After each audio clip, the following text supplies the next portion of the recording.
নদিয়ার তাহিরপুরের তৃণমূল ও বিজেপির সংঘর্ষকে কেন্দ্র করে উত্তপ্ত হয়ে উঠল গোটা এলাকা। দুই পক্ষের সংঘর্ষে একাধিক ব্যক্তি আহত হয়েছেন। তৃণমূলের অভিযোগ, পঞ্চায়েত সদস্যার স্বামীকে ধারালো অস্ত্র ও লোহার রড দিয়ে কুপিয়ে খুনের চেষ্টা করা হয়েছে। অন্যদিকে বিজেপির দাবি, তাদের মহিলা নেত্রীর বাড়িতে হামলা চালিয়ে ভাঙচুর ও মারধর করেছে তৃণমূল আশ্রিত দুষ্কৃতীরা। পরিস্থিতি নিয়ন্ত্রণে এলাকায় মোতায়েন করা হয়েছে পুলিশ ও কেন্দ্রীয় বাহিনী। ঘটনাটি ঘটেছে তাহিরপুর থানার অন্তর্গত বারাসাত গ্রাম পঞ্চায়েত এলাকায়। তৃণমূল পঞ্চায়েত সদস্যা রূপা দাসের স্বামী রিপন দাসের অভিযোগ, শুক্রবার সকালে তিনি স্থানীয় একটি চায়ের দোকানে গেলে আচমকাই বিজেপি কর্মী সমর্থকরা তার উপর হামলা চালায়। ধারালো অস্ত্র ও লোহার রড দিয়ে বেধড়ক মারধর করা হয় বলে অভিযোগ। তাকে বাঁচাতে গেলে আক্রান্ত হন বিশ্বনাথ সন্ন্যাসী নামের আরও এক ব্যক্তি। গুরুতর জখম অবস্থায় দুজনকে রানাঘাট হাসপাতালে ভর্তি করা হয়েছে। রিপনের মাথা ও হাতে গুরুতর চোট লাগে এবং একাধিক সেলাই পড়েছে বলে পরিবারের দাবি। আক্রান্তের অভিযোগ, এলাকায় হেরোইন বিক্রির বিরোধিতা করাতেই তাকে নিশানা করা হয়েছে। তৃণমূলের আরও দাবি, বর্তমানে রাজ্যে ক্ষমতার পালা বদলের পর বিজেপি কর্মীদের বারবারন্তে এই হামলার ঘটনা ঘটেছে। ঘটনায় তাহিরপুর থানায় লিখিত অভিযোগ দায়ের করেছে আক্রান্তের পরিবার।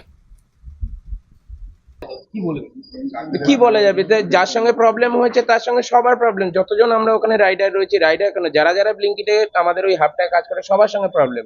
যাকে তাকে যখন তখন খিস্তি দিচ্ছে, যাকে তাকে উল্টো পাল্টা কথা বলছে। আজকে সকালবেলা সামান্য একটা চার্জ দেওয়া নিয়ে আমাদের একজন পুরনো রাইডারের সঙ্গে ঝামেলা লেগে গেছে। তো আমরা অনেকবারও জানিয়েছি, ওকে সরিয়েও দেওয়া হয়েছে, কিন্তু যেহেতু ওর মানে ওর যে রিলেটিভ, সে হচ্ছে এই সিকিউরিটিদের সুপারভাইজার, ওকে বারবার আমাদের ওখানে নিয়ে আসে, সেই জন্য কিছু বলার নেই। প্রতিবাদ চাও? সরি, অবশ্যই প্রতিবাদ চাই। আমরা তো চাই ওকে যেখান থেকে সরিয়েই দেওয়া হোক। আর এর জন্য আমরা অনেকবার বলেওছি, করাও হয়েছে, কিন্তু কোনো ফল হয় না। এখন প্রশাসন কি করবে? প্রশাসন, আমরা যখন ওকে, আমাদের বন্ধুর সঙ্গে যখন এরকম হয়েছে, তখন ওকে তুলে নিয়ে যাওয়া হয়েছে। এখন খড়দা থানায় নিয়ে যাওয়া হয়েছে, এখন জানি না এরপরে কি হবে। আপনার নাম? আমার নাম শুভঙ্কর চ্যাটার্জি। আপনি সাথে? হ্যাঁ, একই সাথে কাজ করি। টিটাগড় বন্ধুরা ধরেছিল, পুলিশে নিয়ে গেছে। কিছু অটোওয়ালা ছিল ওর সামনে।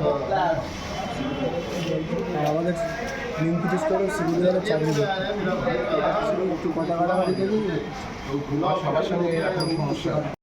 ঘটনা হয়েছিল, আমি আমার বন্ধু চা খেতে যাচ্ছিলাম, তো সেক্ষেত্রে কথা গালাগালিজ হয়। তো আমার বন্ধুর সাথে যে মেরেছে, তো তার কথা গালাগালিজ হতে, তো সে কাকে হয়তো ফোন বার করে কিছু একটা বলছিল, তো ওখানে আমরা চলে আসি।